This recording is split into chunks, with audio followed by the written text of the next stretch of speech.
This is WCN, the Whole Care Network. You talk, we listen. Content presented on the following podcast is for information purposes only. Views and opinions expressed during this podcast are solely those of the individuals involved and do not necessarily represent views of the Whole Care Network. Always consult your physician for medical and fitness advice, and always consult your attorney for legal advice. And thank you for listening to the Whole Care Network.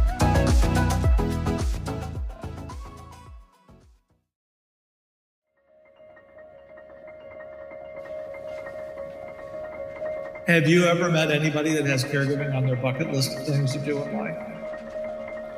Beyond caregiving, how do we care? We also have to care for ourselves. How do we treat friends, family, strangers we meet? Forget it. How do we heal?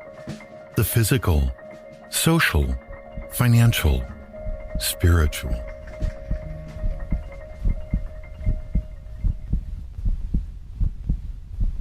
Hello.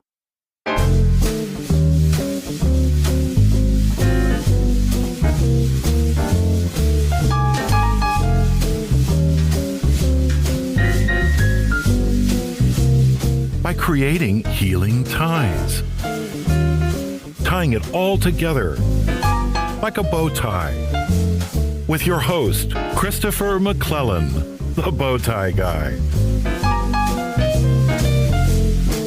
Well, greetings, everyone. It is Christopher McClellan, the bow tie guy, for another episode of Healing Ties featured on the Whole Care Network. As you know, on the Whole Care Network, we are all about story sharing and resources because we believe it's through story sharing where diversity meets the road to collaborate on a common cause. And our common cause is supporting caregivers before, during, and after caregiving ends. And as you know, we are celebrating National Family Caregivers Month with the reboot of the popular Healing Ties podcast. Well, I think it's popular, and I think my guest does too, but other people have said the same thing with our 30 podcasts in 30 days to celebrate National Family Caregivers Month. And just as important, the soft launch of our new Whole Care Network website. So when you get a chance, please visit our new website. Well, you got to go to the old site first to get to the new site during November, but you'll see the link right away to the new site. And when you get to the new site, you'll get an opportunity to meet a fellow by the name of Bo, because Bo ties things together on the Whole Care Network. As soon as you see Bo, you're going to get it 100%. And during our soft launch, we're asking all of our listeners to provide us with some feedback on the new site so we can continue to build the site in a way that it's easy for you to find your favorite podcasts, favorite blogs, and videos. Oh, and by the way, you'll be able to search content on the Whole Care Network via our 4 pillars of care: our physical, social, financial, and spiritual care. And content will be distributed either in one or all 4 of those categories. So we're hoping that's going to make it a little bit easier for you. And be on the lookout for our new YouTube channel featuring live shows, our streaming 24/7 radio station, and a few other things that are coming to the Whole Care Network in 2021. Well, enough from me. Goodness. My guest today is family caregiver turned advocate, author, and certified caregiving consultant, Elizabeth Miller. Elizabeth's personal experience caring for aging parents with chronic and terminal illnesses, as well as caring for a sibling with developmental disabilities, inspired her to create Happy Healthy Caregiver in 2015. Through her consulting services, very popular podcast, book, and online community, Elizabeth helps family caregivers integrate caregiving and self-care with their busy lives. And Elizabeth, it is great to visit with you today on Healing Ties. Thanks for joining me. Thanks for having me, Chris, and welcome to back to the reboot of Healing Ties. And I just admire this 30 and 30 that you're doing. It's quite a feat. It's quite a feat. It's been a lot of fun. I've reconnected with a lot of folks And it's fun being back in the podcasting saddle. So and you've been a big part of why I'm getting back into this, because your support and your care is, you're just one of the special people that I've ever met in this caregiving journey. So thank you. Well, likewise. I mean, you prompted me to get started in podcasting, frankly. So it was your words of encouragement that just kind of pushed me to say, you can do this. So I really appreciate that. And there's been no looking back, right? There's over 100 episodes of Happy Healthy Caregiver, which is also on the Whole Care Network. Which is also on the Whole Care Network. And you can find the Happy Healthy Caregiver on the Whole Care Network, on your Happy Healthy Caregiver website, and all popular podcast platforms. But enough of that. Yes, we want to know more about you. We want to know more about you. And while I know a lot about you, why don't you tell our listeners a little bit about you and Happy Healthy Caregiver and why you're doing what you're doing? Basically, what I'm doing is trying to create something that I wish existed for me 6 years ago. I was isolated, overwhelmed, losing my mind. My husband and I were juggling raising our active kids at the time, working our full-time jobs in the height of our careers.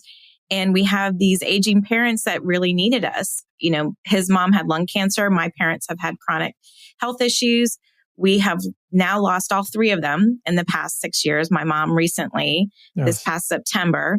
So I like to say she took the scenic route to heaven. So my dad was their personalities just matched how the end happened for them here on our planet.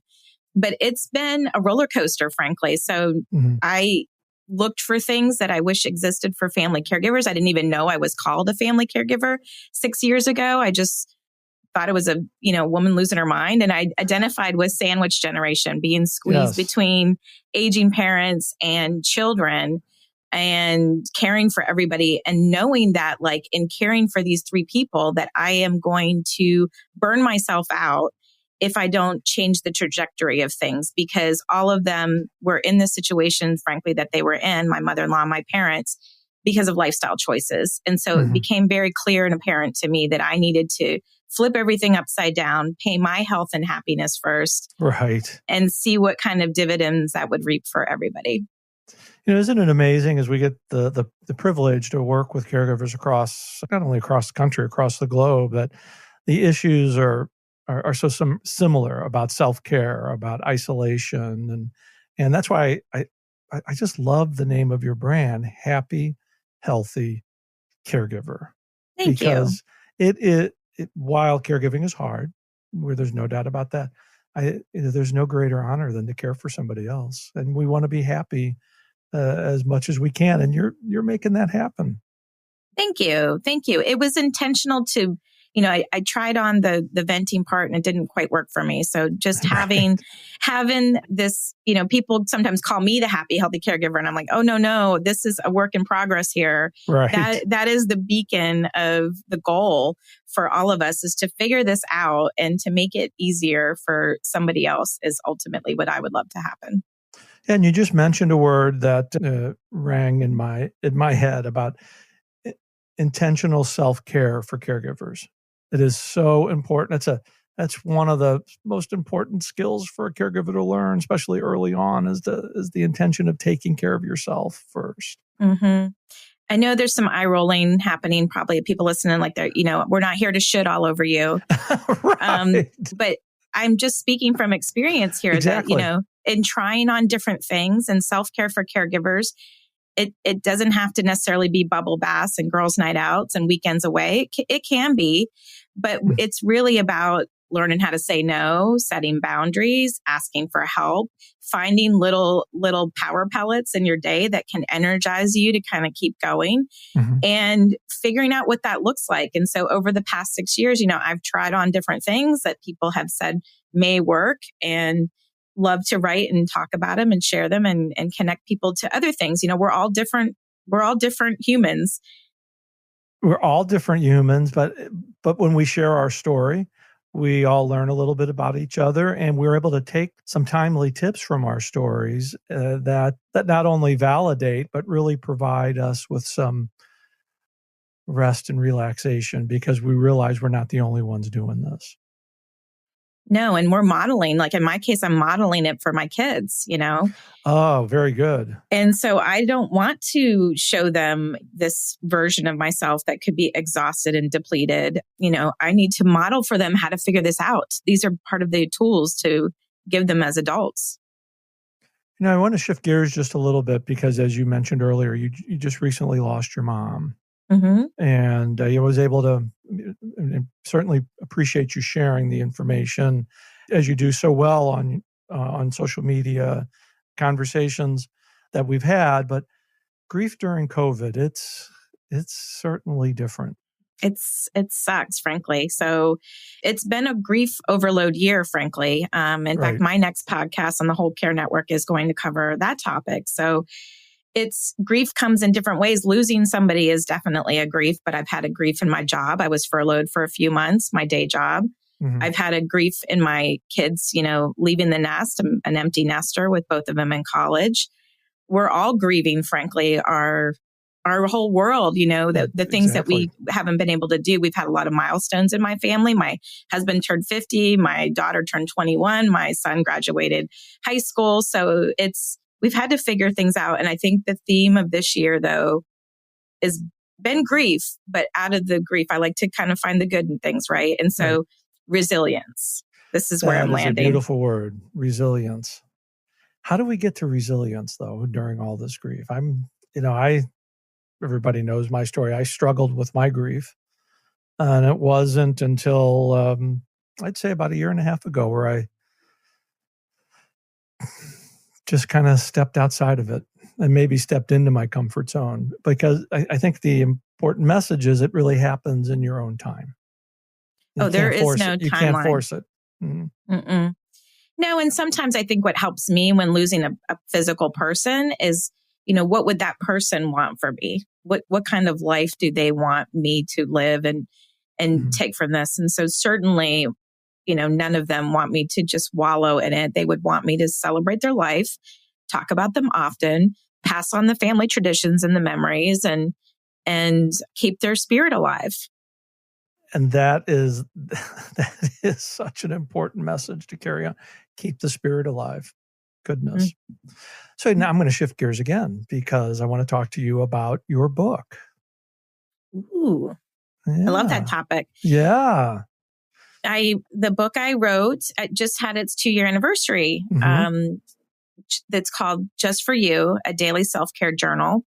It was definitely written with family caregivers in mind, although it is a tool for anyone that needs and wants to be more intentional with their self-care.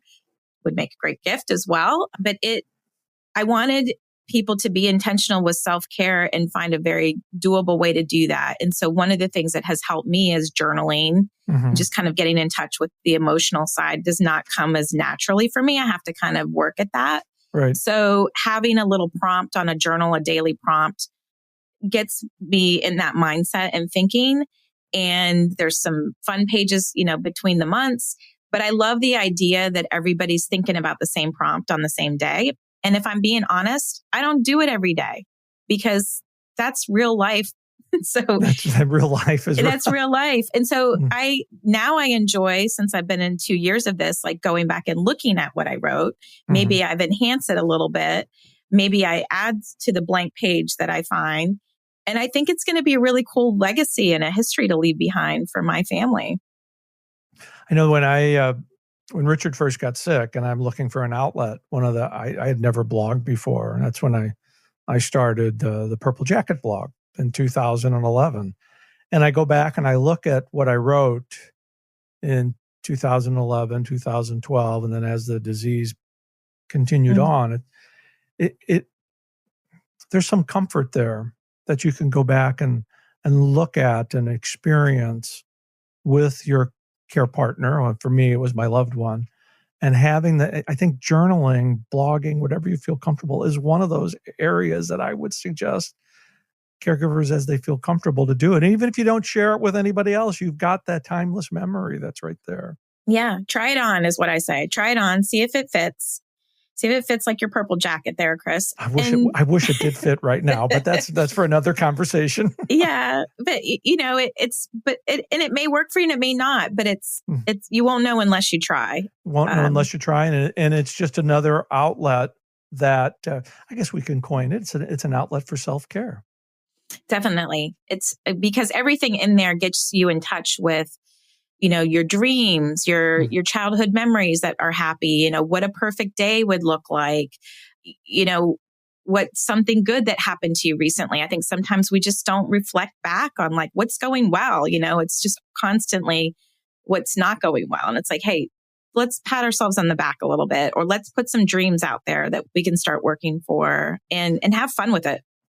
And dreams and goals. And I think, and I'm pretty sure you will agree with this. And when you think of life after caregiving, when you look back, while you're in the middle of it, you think about all those difficult days. But then, at least for me, when I look back, there was a lot.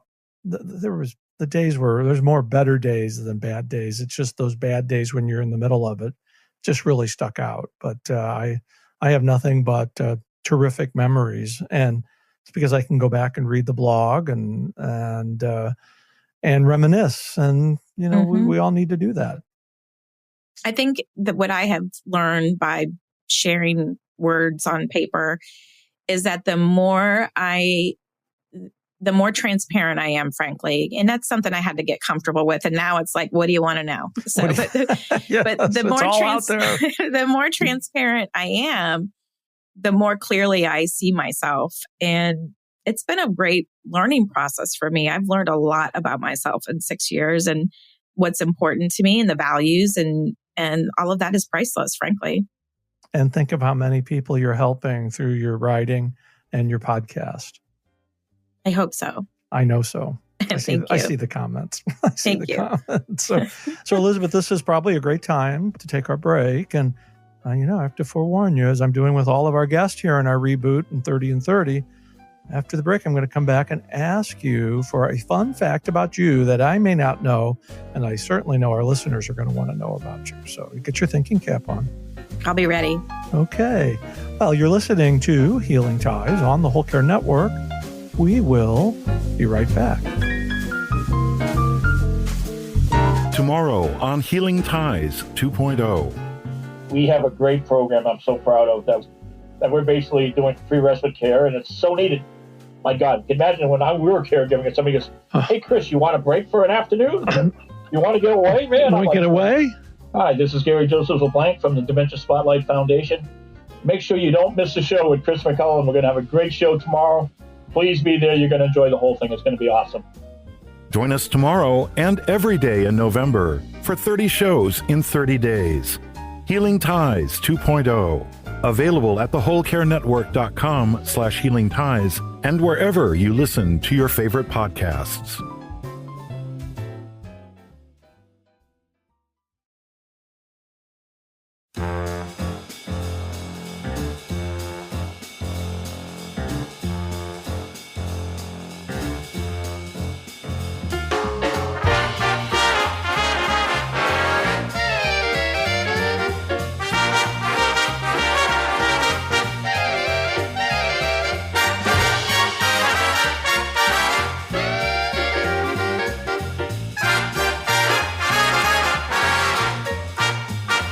Well, welcome back, everybody. I'm continuing my delightful conversation with the Happy Healthy Caregiver, Elizabeth Miller. So, Elizabeth, I forewarn you, it's time. You have to be revealing. Got to step into your comfort zone here.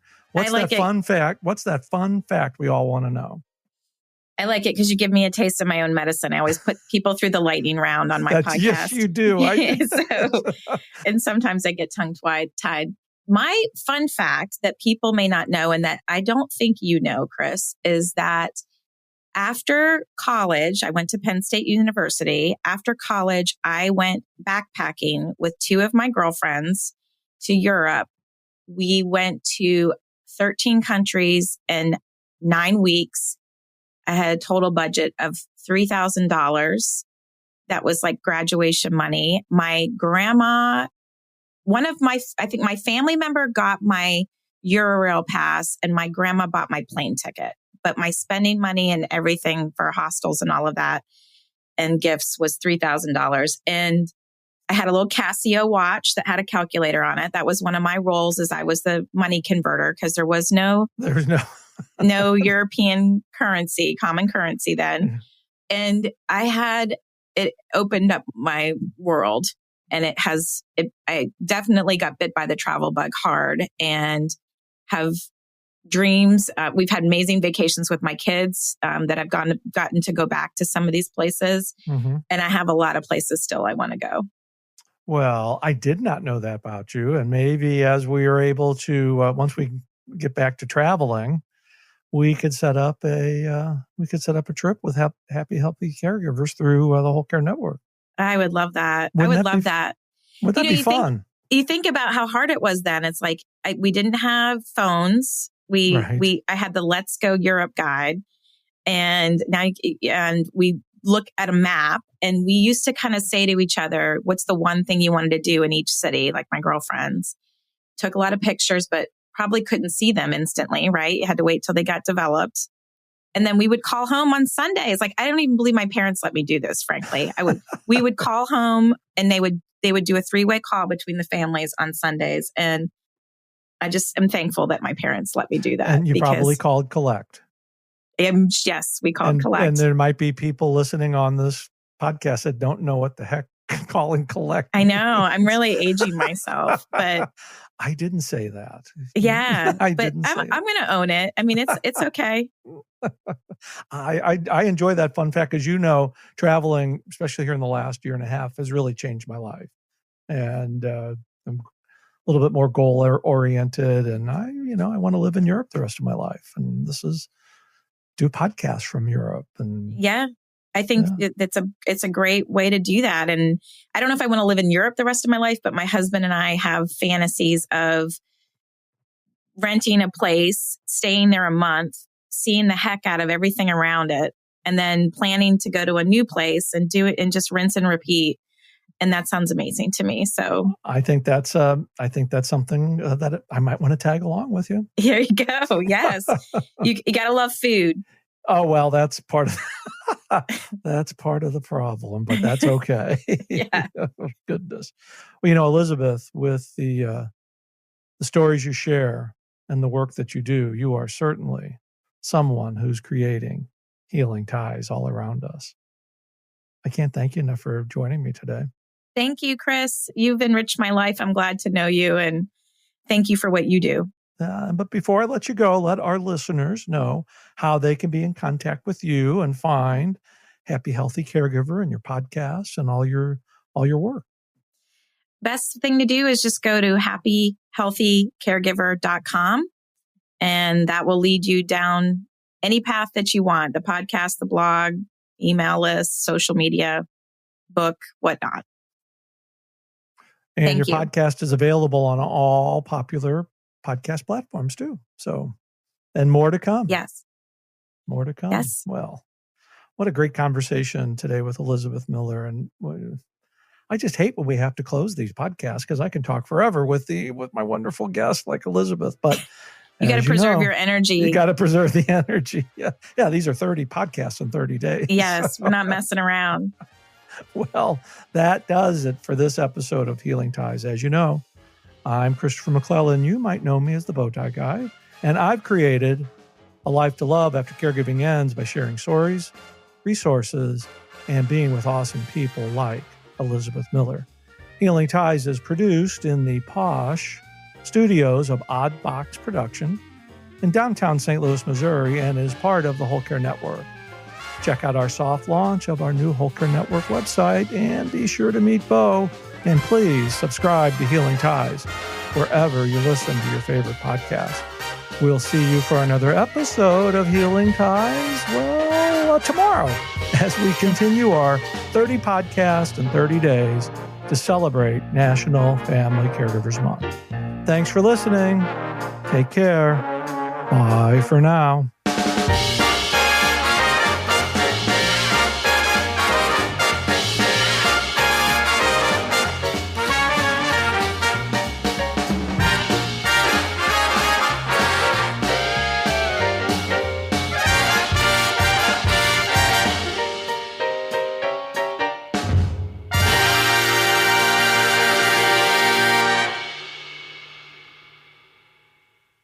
Ciao.